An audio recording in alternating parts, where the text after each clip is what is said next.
আজকে একটা স্পেশাল দিন, মানে বাড়িতে সত্যনারায়ণ পুজো রাখা হয়েছিল। তো আমি ভোর 5টার সময় উঠে স্নান করে নিয়েছি গাইজ। দেখো বাইরে তখনও অন্ধকার, বাট ঠিক আছে, দরকারে আমি সব কিছু করতে পারি। এরকম একটা ব্যাপার। তো সব কিছু রেডি, বাইরে দারুণ লাগছিলো দেখতে, ভাবছিলাম কখন পুরোপুরি একদম আলো আলো হবে ব্যাপারটা, তাও এটা এনজয় করছিলাম। তারপর একটু বেডশিট গুছিয়ে নিয়ে এই যে ফল কাটার প্রস্তুতি নিচ্ছিলাম। ছাদে বসে ফল কাটছিলাম, ভালো লাগছিল। বৌদিও আমাকে জয়েন করেছিল। তারপরে তো সাজুগুজু, এই শাড়িটা পরা হয়ে গেছে, দেখেছো তোমরা।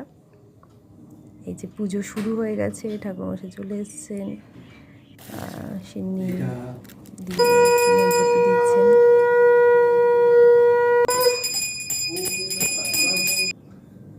পুজো স্টার্ট।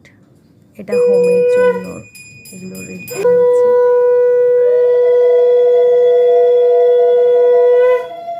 বলে যে হোমের আগুন যত ভালো হবে তত নাকি পুজো সম্পূর্ণ, এটা বলা হয়।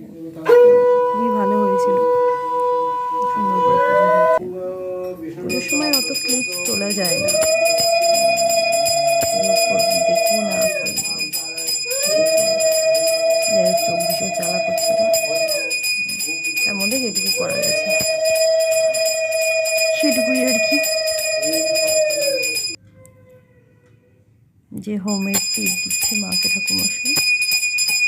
তারপরে আরতি, সব শেষে আরতি এবং সবাইকে হোমের টিপ পরিয়ে দেওয়ার পর পুজো সম্পন্ন হলো। সবার উপর ভগবানের আশীর্বাদ পড়ুক, ভালো থাকবেন, টাটা।